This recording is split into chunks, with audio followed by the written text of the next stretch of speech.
बहुत समय पहले एक राजा के बगीचे में एक जादुई पेड़ था जिस पर सुनहरे सेब लगते थे।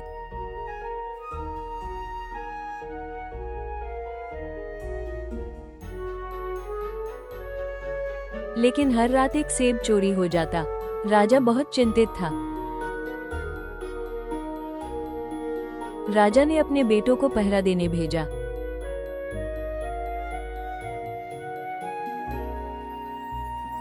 बड़े बेटे सो गए।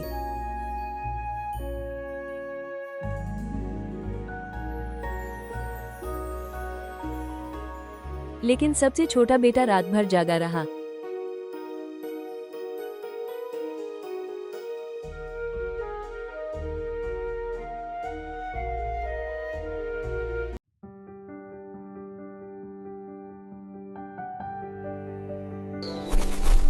आधी रात को उसने एक चमकदार सुनहरे पंखों वाला पंछी देखा जो एक सेब तोड़ ले गया।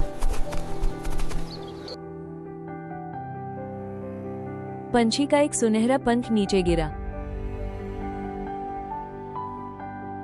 राजा ने पंख देखा और कहा, ये तो अमूल्य है, लेकिन मुझे पूरा पंछी चाहिए।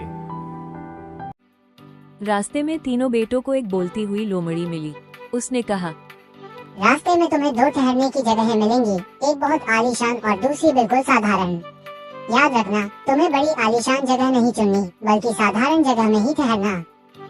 तुम्हारी बात मुझे सही लगती है। बड़े भाई तो नहीं माने, लेकिन मैं तुम्हारी सलाह मानूंगा और साधारण ठहरने की जगह ही चुनूंगा। लेकिन पहले दो बेटों ने सलाह अनसुनी की और अपनी राह से भटक गए।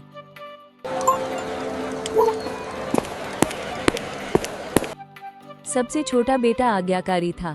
उसने लोमड़ी की बात मानी और सही रास्ते पर बढ़ता रहा।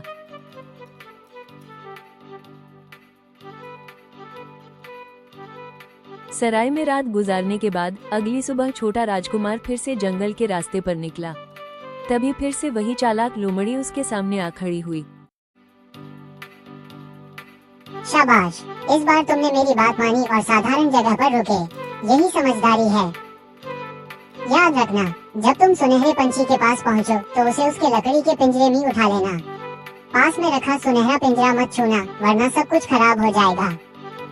तीसरे बेटे ने लोमड़ी की सलाह सुनी थी कि सुनहरे पंछी को उसी के लकड़ी के पिंजरे में उठाना चाहिए। लेकिन जब उसने पास जाकर सोने का पिंजरा देखा तो उसका मन बदल गया।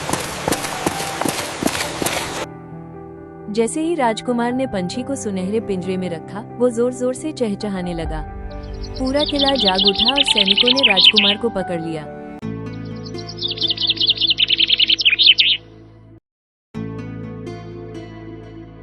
किले का राजा बोला,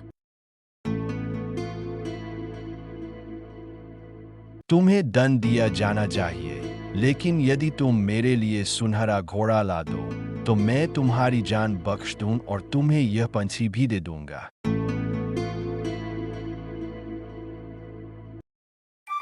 अगले दिन फिर से वही चालाक लोमड़ी छोटे राजकुमार के सामने आ खड़ी हुई।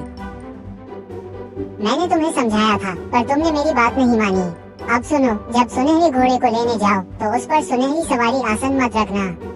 उसकी जगह गहरा चमड़े का आसन लगाना, वही तुम्हें बचाएगा।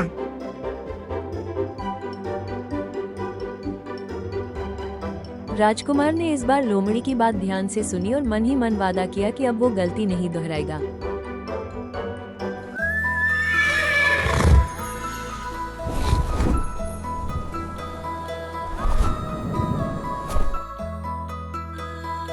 लेकिन राजकुमार ने फिर गलती की और घोड़े पर सुनहरा सवारी आसन डाल दिया। नतीजतन वो पकड़ा गया और एक अन्य किले के राजा के हाथों कैद हो गया।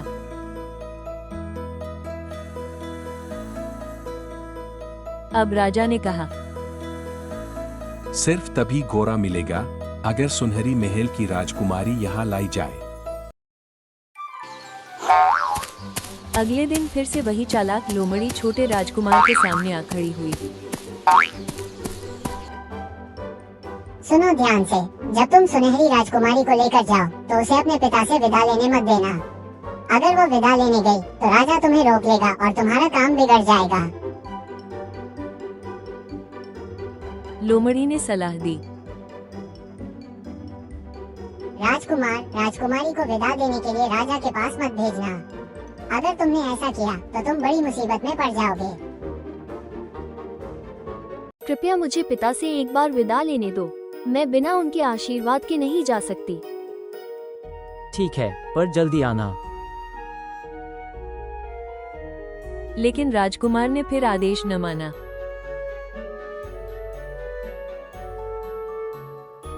राजकुमारी के पिता ने आदेश दिया, 8 दिनों में यह पहाड़ी हटा दो, नहीं तो मौत मिलेगी। अब राजकुमार के सामने नई कठिनाई खड़ी हो गई। उसकी गलती ने उसकी राह और मुश्किल बना दी थी।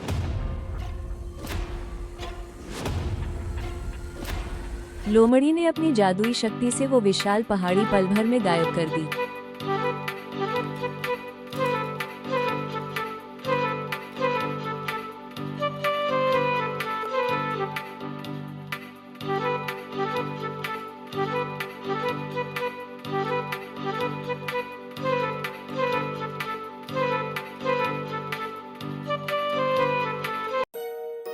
अब तक जो कुछ तुमने पाया है उसकी रक्षा करना सीखो, और याद रखना कभी नदी के किनारे मत बैठना।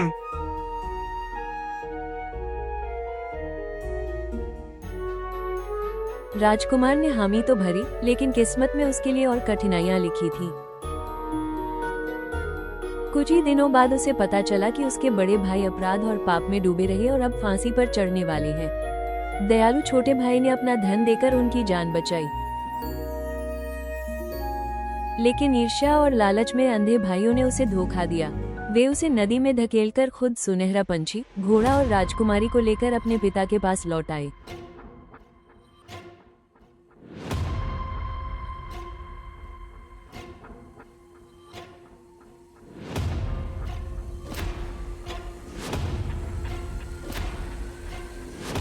परंतु उन तीनों, सुनहरा पंछी, घोड़ा और राजकुमारी को सबसे छोटे बेटे की याद सताने लगी। वे उदास और निराश हो गए।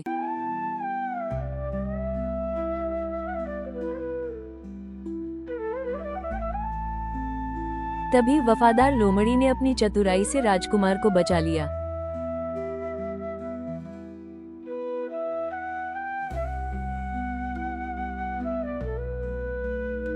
छोटा राजकुमार भिखारी के वेश में महल पहुंचा, लेकिन जैसे ही सुनहरा पंछी, घोड़ा और राजकुमारी ने उसे देखा, वे सब पहचान गए कि वही उनका सच्चा विजेता है। तुम वही हो जिसने हमें बचाया, जिसने कठिनाइयां पार की। तुम ही मेरे सच्चे विजेता हो। हाँ राजकुमारी, मैं ही हूँ।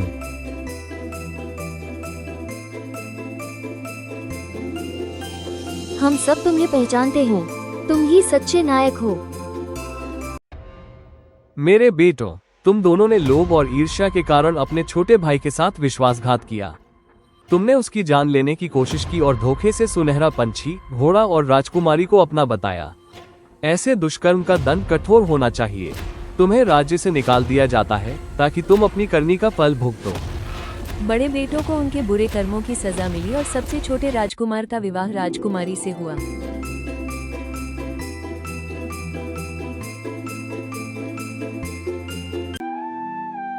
राजकुमार, अब मेरी आखिरी इच्छा पूरी करो। मेरे दुख और श्राप का अंत केवल तुम्हारे हाथों से होगा। बिना डर के मेरा गला काट दो, डरो मत। तुम्हारा हाथ मुझे मुक्ति देगा। ये बलिदान नहीं, मेरी आजादी है। करुणा और साहस दिखाओ। आखिरकार लोमड़ी की इच्छा पर राजकुमार ने उसका सिर काट दिया।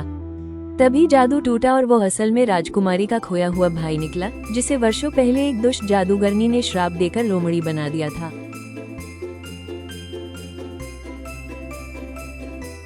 कहानी से हमें ये सीख मिलती है कि सच्चाई और धैर्य से ही सफलता मिलती है।